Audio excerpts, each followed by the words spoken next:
মুরব্বি মুরব্বি। আমি যখন লেখাপড়া শেষ করে এসেছি, আমার দাদা ছিলেন পীর সাহেব, ফুরফুরা সিলসিলার। তা আমার আব্বা ইন্তেকাল করার কারণে আমার দাদা সেই কাজটা আমার উপরেই দিয়েছেন, যেহেতু আব্বা ছিল না। সেই জন্য দাদার কাছ থেকে সে দরবারের দায়িত্ব পাওয়ার পরে আমি সেখানে একটা কমপ্লেক্স করি। দাদা আমাকে 9 শতক জায়গা দিয়েছিলেন ওনার থেকে। তারপরে আল্লাহর খাস মেহেরবানি, আমি দায়িত্ব পাওয়ার পরে প্রায় 1800 শতক, মানে 18 একর জায়গা আমি এই প্রতিষ্ঠানগুলোর নামে ক্রয় করি। বর্তমানে এখানে 10টা প্রতিষ্ঠান আছে। একটা খানকা সিজিকির আসকারের জন্য, একটা দাখিল মাদ্রাসা, একটা নুরানি মাদ্রাসা, একটা হিপসখানা, একটা ধাতব্য চিকিৎসালয়, একটা গণপাঠাগার, গবেষণাগার, ছাত্রাবাস, ইয়াতিমখানা, একটা মসজিদ, যেটা সম্পর্কে সোশ্যাল মিডিয়া ইতিমধ্যে কথা হয়েছে, মানুষ শুনেছে, জেনেছে, দেশ বিদেশ থেকে মানুষ পার্টিসিপেট করেছে। এটা 19,000 স্কোয়ার ফিটের একটা ভবন, যেখানে আপনার মসজিদ এবং হাসপাতাল থাকবে। এটা ব্যতিক্রমী চিন্তা।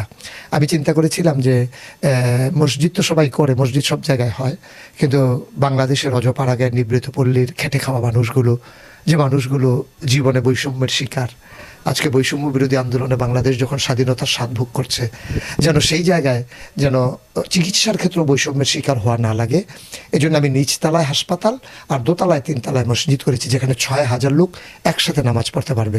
শুরুতে যদিও 15 কোটি টাকা বাজেট নির্ধারণ করা হয়েছিল, বর্তমানে এই মসজিদের প্রাক্কলিত ব্যয় ধরা হয়েছে প্রায় 30 কোটি টাকা। মজার একটা বিষয় হলো, অনেকে আমার কাছে জানতে চায় আমি কুমিল্লার আঞ্চলিক ভাষায় ওয়াজ করি। এটা একটা মধুর স্মৃতি।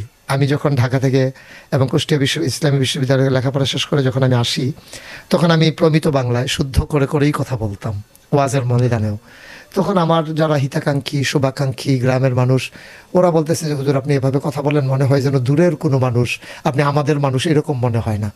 তখন আমি চিন্তা করলাম কী করতে হবে। আমরা যেভাবে কথা বলি আপনি সেইভাবে কথা বললে তখন এটার এফেক্ট হবে বেশি। আমি চিন্তা করলাম আমি যদি তাদেরই না হতে পারি, তা আমার কথাগুলো তারা গ্রহণ করবে কেন?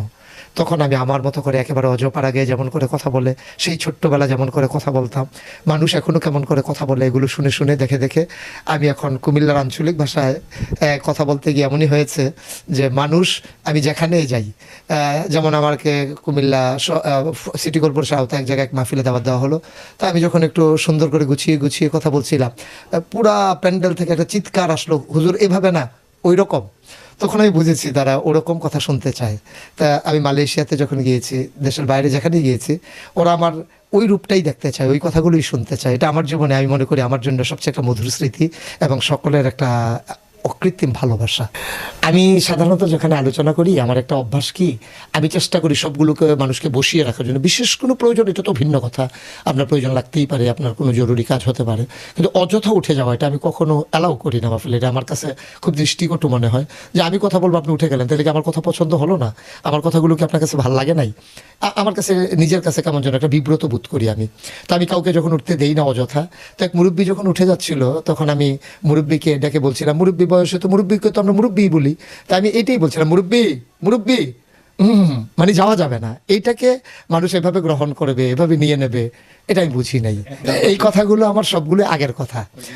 এই কথাগুলো আমি 5ই আগস্ট আমাদের যে বৈপ্লবিক একটা পরিবর্তন হলো, বাংলাদেশের একটা রেজিম বদলে গেল, মানুষ যখন স্বাধীনতার আস্বাদ নিতে শিখলো, এই কথাগুলো তখন তারা ওভাবে, যেমন আপনাকে বলি, যেমন আমি এক মাহফিলে বলছিলাম যে এই দেখো এক লোক আসছে, কামাইয়া কুমাইয়া একবারে সমান।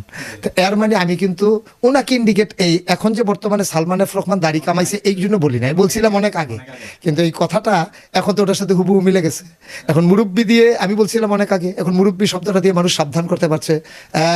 এখন কিন্তু আগের দিন আর নাই। মুরব্বী ফাইল আটকাইয়া ঘুষ খাবেন সেই দিন আর নাই, মুরব্বী সুদ খাবেন সেই দিন আর নাই, মুরব্বী মাদক ব্যবসা করবেন সেই দিন নাই, চাঁদাবাজি করবেন, স্ট্যান্ড দখল দেবেন সেই দিন আর নাই। এখন মুরব্বী ভালো অর্থে ব্যবহার করতেছে, কিন্তু ইদানিং আমরা দেখতে পাচ্ছি কিছু কিছু টিকটকার, এটা দিয়ে নেগেটিভ বলবো না আমি, জাস্ট আনন্দ ঘন একটা পরিবেশে অনেকে দেখলাম এটার সাথে বাজনাও সেট করেছে।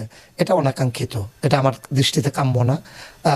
এই একটা শব্দ যেটার মাধ্যমে আজকে সমাজ বিনির্মাণে ভূমিকা রাখার জন্য মানুষ এটা সাবধান বাণী হিসাবে নিচ্ছে, সেখানে যদি আমরা হালকা করে ফেলি তাহলে এটা মোটেও ঠিক হবে না। যারা করছেন আর করবেন না, যারা করেছেন তারা মুছে নেবেন, এটা আমার প্রত্যাশা। আমি ওইটাই মনে করি, যেমন করে মেজর জলিল বলেছিলেন, স্বাধীনতা অর্জন করা সহজ, ধরে রাখা কঠিন। কারণ রন্ধ্রে রন্ধ্রে বাংলাদেশের অপসংস্কৃতি, অপকর্ম, দুর্নীতি এমনভাবে গেড়ে বসেছে, ইচ্ছে করলে আপনি 15 দিনে, 20 দিনে, 6 মাস, 1 বছরে এর থেকে বের হয়ে আসবেন। এটা কিন্তু কঠিন। এই জায়গা থেকে যেহেতু আমরা বের হয়ে এসেছি, কিন্তু এখন ধরে রাখা হচ্ছে নবীর সুন্নাহ। আপনি জেনে আনন্দিত হবেন, নবী করিম সাল্লাল্লাহু আলাইহি ওয়াসাল্লাম যখন কখনো যুদ্ধের ময়দান থেকে ফিরে আসতেন, তিনি সাহাবাদেরকে ডেকে বলতেন, যুদ্ধের সাজ খোলা যাবে না, যে সাজ রণসাজে আমরা সজ্জিত, এটা খুলে ফেলা যাবে না। 100% আমাদেরকে প্রিপারেড থাকতে হবে, যে কোনো সময় শত্রু আবার আক্রমণ করতে পারে। যারা স্বাদ গ্রহণ করেছে দুর্নীতির, যারা টাকাগুলো লুটে নিয়েছে, তারা ইচ্ছে করলে আপনাকে আবার ছুবল মারবে না। ছুবল মারতে মারতে যাদের অভ্যাস হয়ে গেছে, সে আবার ছুবল মারবে না সুযোগ পেলে। এটা আশার চেয়ে দুরাশা বেশি। সুতরাং সম্পদ অর্জন করার আগে আপনি খুশি ছিলেন, চুর ডাকাতের ভয় নাই। কিন্তু সম্পদ অর্জন করার পর আপনি খুব ভীত সন্ত্রস্ত, কখন ডাকাত এসে আপনার অর্জিত সম্পদগুলো লুণ্ঠন করে নিয়ে যায়। সুতরাং স্বাধীনতা যেহেতু আমরা অর্জন করেছি, এর সুফল তৃণমূল পর্যায়ে পৌঁছে দেওয়ার আগ পর্যন্ত আমাদেরকে অতন্ত্র প্রহরীর ভূমিকা পালন করতে হবে। কোনো দুষ্কৃতিকারী, কোনো দুর্নীতিবাজ, কোনো মতলববাজ আমাদের এই সুন্দর স্বাধীনতাকে যেন হরণ করে নিতে না পারে। রাত জেগে জেগে প্রতিটি সেক্টরে আমাদেরকে পাহারাদারের ভূমিকায় থাকতে হবে।